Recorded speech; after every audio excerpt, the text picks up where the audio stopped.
Subscribe करें हमारा YouTube channel, bell icon को क्लिक करना ना भूलें, जिससे आगे आने वाले सभी यूट्यूब अपडेट्स, वीडियोस, नोटिफिकेशंस आपको मिलते रहें।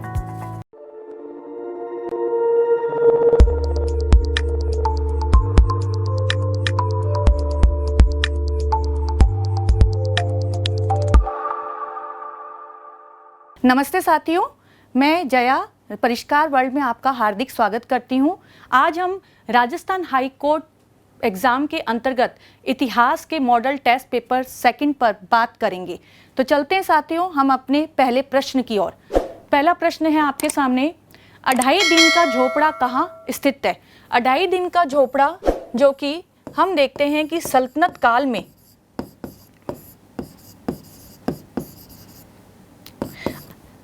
कुतुबुद्दीन ऐबक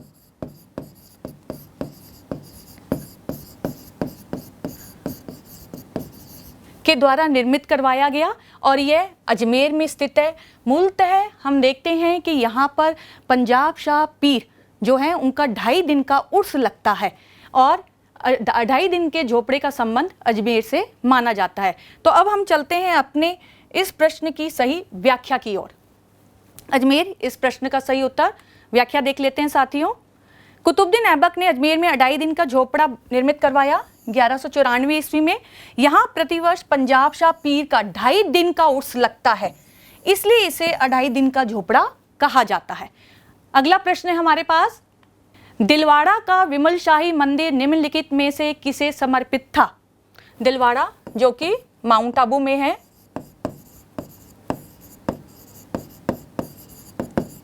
और विमल शाह जो कि चालुक्य शासक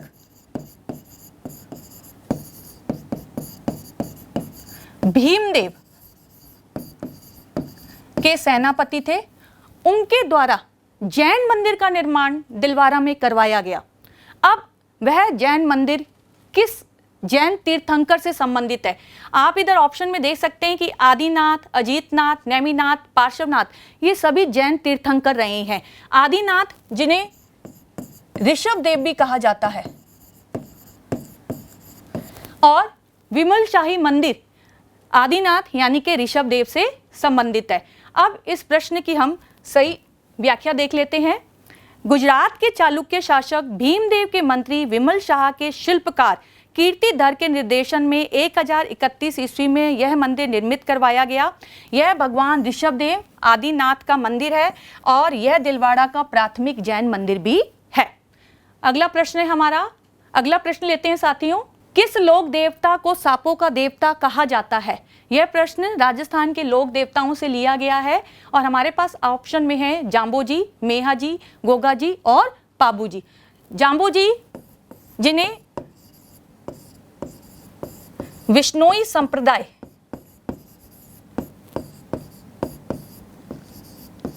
अपना लोक देवता मानता है। मेहाजी जिनकी जो प्रमुख पीठ है वो बेपानी जोधपुर में स्थित है। गोगाजी जहाँ पे गोगाजी का मेला भरा जाता है हनुमानगढ़ नौहर के संदर्भ में, और पाबूजी जिन्हें ऊंट का देवता, प्लेग रक्षक के रूप में जाना जाता है और लक्ष्मण का अवतार भी इन्हें माना जाता है। तो वह लोक देवता जिसे सांपों का देवता कहा गया है, और इसका जो सही उत्तर रहेगा वो रहेगा गोगाजी। गोगाजी को गोगा पीर के नाम से भी जाना जाता है। अब चलते हैं हम इस प्रश्न की व्याख्या की ओर। जाम्बोजी, इनका जन्म 1451 ईस्वी में पीपासर गांव नागौर में हुआ और इन्हें विश्नोई जाति के लोग विष्णु का अवतार मानते हैं। मेहाजी, इनका प्रमुख स्थान बापनी जोधपुर में है। गोगाजी, इनकी स्मृति में भाद्रपद कृष्ण नवमी को गोगा मेड़ी जो कि नौहर हनुमानगढ़ में मेला भरता है, और पाबूजी, इनका जन्म स्थान फलोदी तहसील के कोलूमंड गांव में हुआ है और ये लक्ष्मण जी के अवतार और ऊंटों के देवता माने जाते हैं। अगला प्रश्न है हमारा, अगले प्रश्न की तरफ चलते हैं साथियों। लांगुरिया लोकगीत है। लोकगीत लोगों के द्वारा, स्थानीय लोगों के द्वारा गाए जाने वाला गीत, और हमारे पास ऑप्शन में है विवाह गीत, यानी कि इस गीत को विवाह के अवसर पर गाया जाता है। होली गीत, क्या होली जैसा जो त्योहार आता है उस पर यह गीत गाया जाता है। प्रेम गीत, क्या ये प्रेम गीत के रूप में गाया जाता है। भक्ति गीत, क्या इसे किसी विशेष प्रकार के भक्तगण किसी लोक देवी की उपासना या किसी लोक देवता की उपासना के वक्त गाते हैं? तो हम देखते हैं कि इस प्रश्न का सही उत्तर है भक्ति गीत, और यह संबंधित है केला देवी से, जो कि करौली की यदुवंशियों की कुल देवी मानी जाती हैं। और हम देखते हैं कि यहीं पर लक्की मेला भी भरता है, और केला देवी को मानने वाले भक्तगण जो हैं वो लंगूरिया लोकगीत गाते हैं, इसलिए इस प्रश्न का सही उत्तर रहेगा भक्ति गीत। चलते हम इस प्रश्न की व्याख्या की तरफ। लंगूरिया भक्ति गीत है। करौली की केला देवी जो कि यदुवंशी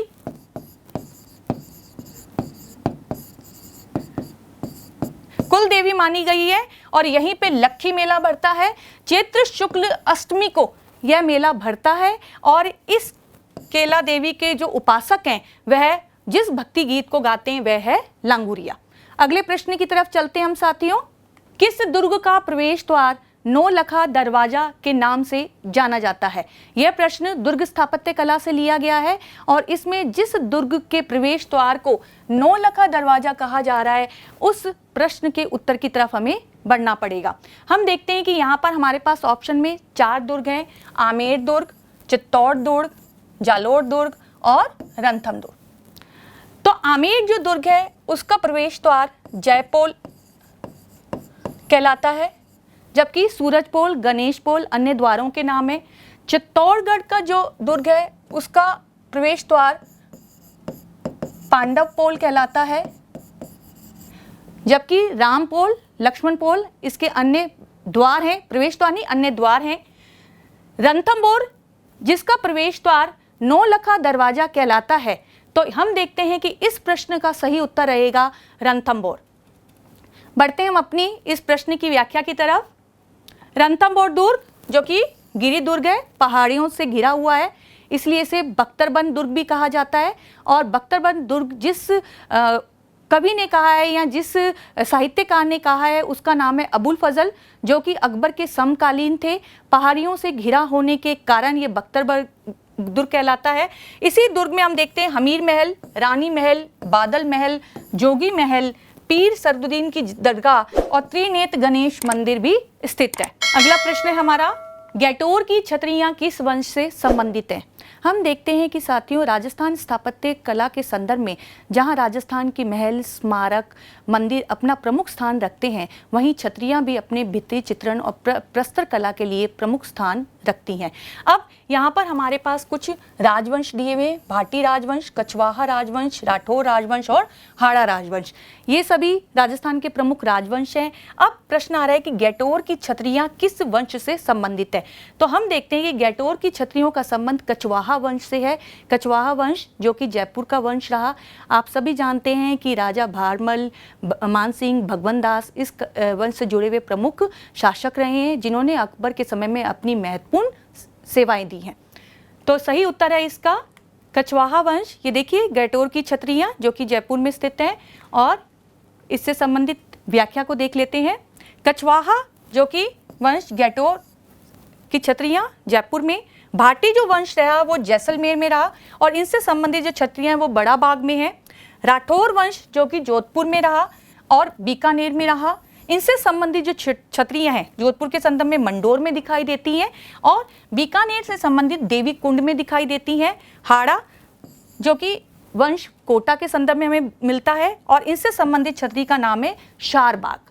अगले प्रश्न की तरफ बढ़ते हैं।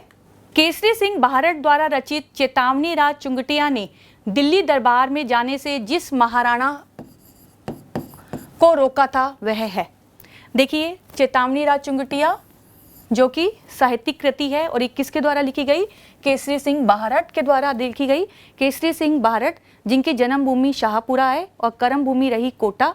कोटा में इन्होंने सशस्त्र क्रांति को भी जन्म दिया और वीर भारत जैसी सभा को भी बनाया, जहां पे राजस्थान के प्रमुख क्रांतिकारियों ने देश प्रेम की लहर पैदा कर दी। अब हम देखते हैं कि केसरी सिंह भारत ने जब चेतावनी राज चुंगटिया लिखा है, उसका मूल प्रयोजन क्या था कि 1903 में लॉर्ड कर्जन ने दिल्ली दरबार का आयोजन किया और इस दिल्ली दरबार में आने के लिए देश विदेश से लोगों को न्योता दिया गया। अब राजस्थान के संदर्भ में हम देखते हैं कि मेवाड़ शासक फतेह सिंह को भी ये निमंत्रण मिलता है और फतेह सिंह इस दिल्ली दरबार को लेने के लिए या दिल्ली दरबार में प्रस्तुत होने के लिए जाते हैं।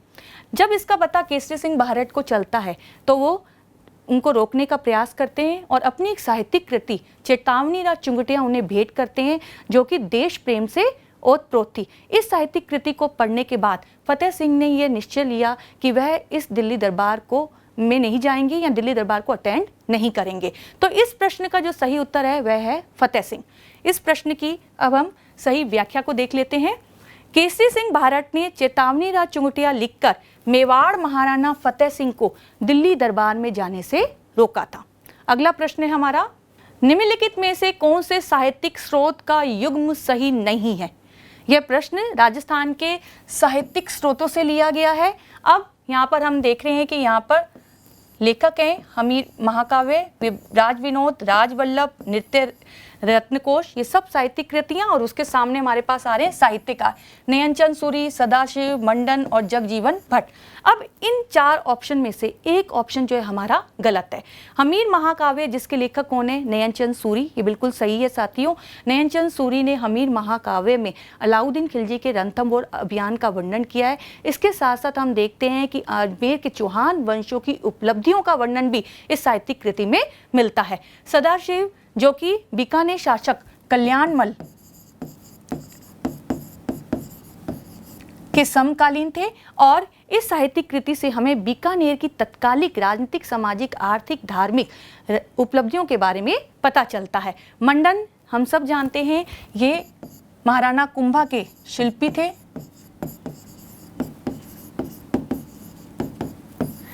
कुंभाकालीन शिल्पी और इनके समय की जो साहित्यिक कृति है वह क्या है? राज वल्लभ।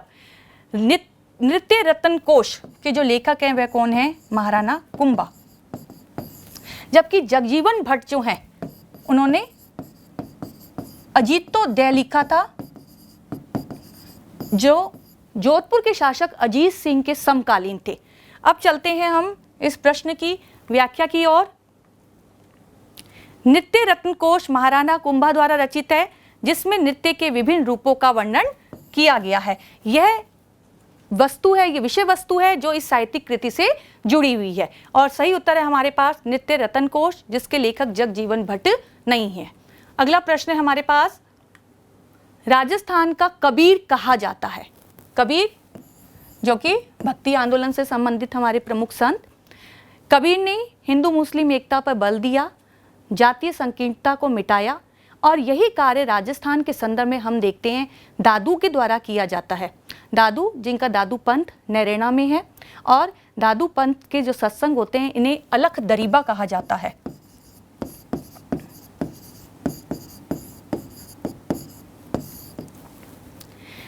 दादू दयाल से संबंधित हमें शाखाएं मिलती हैं।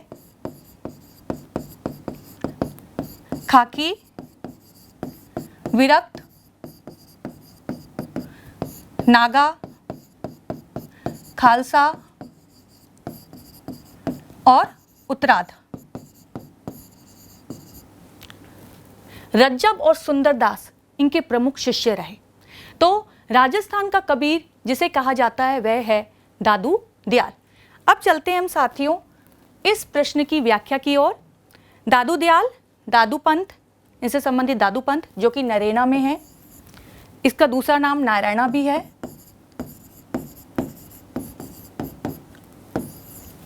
संत रामचरण जिनसे संबंधित राम स्नेही संप्रदाय है और शाहपुरा भीलवाड़ा में इनकी पीठ है। चरणदास जी से संबंधित चरणदासी पंथ है और दिल्ली इनका प्रमुख स्थान है। संत लालदास जी लालदासी पंथ और नगला गांव भरतपुर इनका प्रमुख स्थान है। बढ़ते हैं हम अपने नेक्स्ट प्रश्न की तरफ। बच्छावतों मेहता डागा की हवेलियां कहाँ स्थित है? देखिए ये हवेलियों से पूछा गया प्रश्न है और हमारे पास ऑप्शन में जैसलमेर, झुंझुनू, जोधपुर और बीकानेर। जैसलमेर में हम देखते हैं कि पटवों की हवेली और सालिम सिंह की हवेलियां हैं। झुंझुनू के संदर्भ में हमें नवलगढ़, इसार दास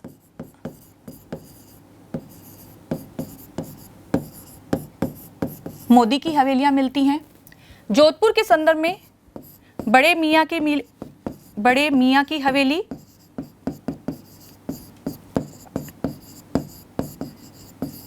आदि का उल्लेख दिखाई देता है। बीकानेर के संदर्भ में हम देखते हैं कि बछावतों, मेहता और डागा की हवेलियां मिली हुई हैं। ये हवेलियां राजस्थान के स्थापत्य में अपना प्रमुख स्थान रखती हैं। इनके भित्ति चित्रण और प्रस्तर कला बहुत ही महत्वपूर्ण है साथियों। और अब हम चल लेते हैं इस प्रश्न की व्याख्या। यह हवेलियां बीकानेर में स्थित है, जिसका निर्माण 1593 ईस्वी में करण सिंह बछावत ने शुरू करवाया था, और सही उत्तर है बीकानेर। नेक्स्ट प्रश्न है हमारा, चांद बावड़ी किस जिले में स्थित है? बावड़ी क्या होती है? तालाब के समान एक प्रमुख स्थान जहां पे जल को इकट्ठा करके रखा जाता है।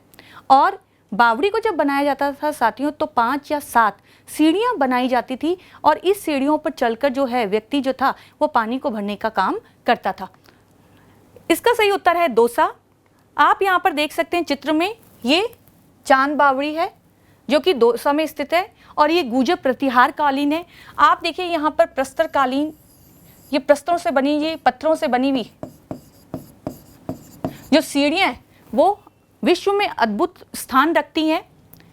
ये पानी रखने का स्थान, और ऐसा माना जाता है कि इसके सामने में जो एक कमरे बने हुए हैं उसमें युद्ध से संबंधित सामग्रियों को रखा जाता था। ये चांद बावड़ी दौसा। व्याख्या आ रही है साथियों, इस बावड़ी का निर्माण गुर्जर प्रतिहार काल में हुआ। अगला प्रश्न है, दामना नामक आभूषण कहाँ पहना जाता है? और ऑप्शन में हमारे पास है अंगुली, गला, कान और नाक। इस प्रश्न का जो सही उत्तर है वह है अंगुली में यह आभूषण पहना जाता है साथियों। और इस प्रश्न की व्याख्या है आपके सामने। अंगुली में पहने जाने वाले अन्य आभूषणों में छल्ला, अंगूठी, मुंदड़ी आदि आते हैं। गले के आभूषणों में हार, कंठी, हमेल, खंगवाड़ी आते हैं। कान के आभूषणों में हम झुमका, अंगूठे, झेला को लेते हैं। जबकि नाक के आभूषणों में भोगली, बारी, बुलाका और चूनी पहनते हैं। अगला प्रश्न है हमारा, ताराभात की ओढ़नी राजस्थान की किन स्त्रियों की लोकप्रिय वेशभूषा है? देखिए ये प्रश्न वेश जो है वो हमारे परिधान से लिया गया है। ये ताराभात की ओढ़नी, ओढ़नियाँ, लहंगे, घाघरे, ये यहाँ राजस्थान की स्त्रियाँ प्रमुख रूप से पहनती हैं। अब ऑप्शन में हमारे पास है राजपूत स्त्रियाँ, गुर्जर स्त्रियाँ, आदिवासी स्त्रियाँ और जाट स्त्रियाँ। तो हम देखते हैं कि ताराभात जो कि एक प्रकार का छपाई का एक प्रकार होता है, और इसमें तारों का प्रयोग किया जाता है ओढ़नी के वक्त। ये षटकोणीय तारे बनाए जाते हैं ओढ़नी में, और इसका जो प्रयोग करती हैं वह हमारी आदिवासी स्त्रियाँ करती हैं। राजपूत स्त्रियाँ हम देखती हैं कि लहरिया और बंदेज से पहनी हुई ओढ़नियों और घाघरों का प्रयोग करती हैं। गुर्जर स्त्रियाँ जो है वो लुगड़ा लुगड़ी पहनती हैं। जबकि जाट स्त्रियों में हम देखते हैं कि वो कमीज और घाघरे को पहनती हैं। तो इस प्रश्न का सही उत्तर है हमारे पास ताराभात की ओढ़नी आदिवासी स्त्रियाँ पहनती हैं। अगला प्रश्न है हमारा, लप्पा लप्पी किरण बांकड़ी है।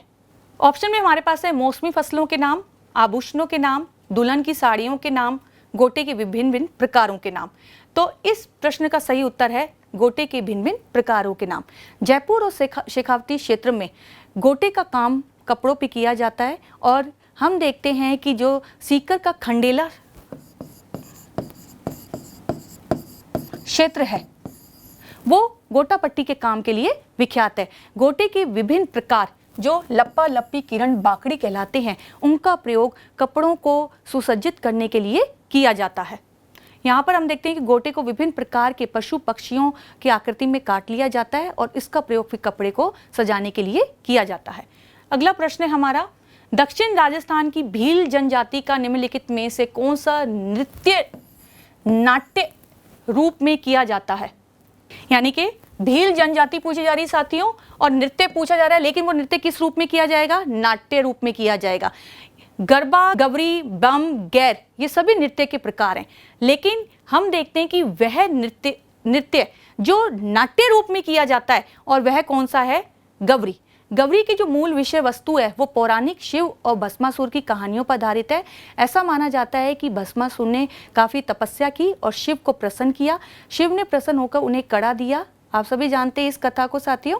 मैं थोड़ा सा बस इसको रोचक बनाने के लिए कह रही हूँ कि इस कड़े को पहनकर भस्मासुर जिस पे हाथ रखता था वह व्यक्ति भस्म हो जाता था। अंत में उसने सोचा कि क्यों ना शिव को भी हम भस्म कर दें, लेकिन विष्णु को जैसे इस बात का पता चला तो उन्होंने मोहिनी रूप धारण किया और इस कड़े का प्रयोग भस्मासुर को खुद भस्म करवाने के लिए किया। अब यही जो पौराणिक कथा है वह नृत्य के रूप में की जाती है। किसके द्वारा? भील जनजाति के द्वारा, जो बांसवाड़ा डूंगरपुर में रहते हैं। और इस प्रश्न का सही उत्तर जा रहा है गवरी। व्याख्या की तरफ चलते हैं। गरबा जो नृत्य है वो बांसवाड़ा व डूंगरपुर में किया जाता है। गवरी को मैं बता चुकी हूँ कि उदयपुर, बांसवाड़ा और डूंगरपुर में भीलों के द्वारा किया जाता है। बम भरतपुर में किया जाने वाला नृत्य है और गैर का संबंध है मेवाड़ और बाड़मेर से। ये थे साथियों हमारे महत्वपूर्ण राजस्थान हाई कोर्ट से संबंधित प्रश्न। आगे भी मैं आपके समक्ष राजस्थान की कला एवं संस्कृति जुड़े हुए महत्वपूर्ण तथ्यों को प्रश्नों के रूप में लेकर आऊंगी। तब तक के लिए धन्यवाद। नमस्ते।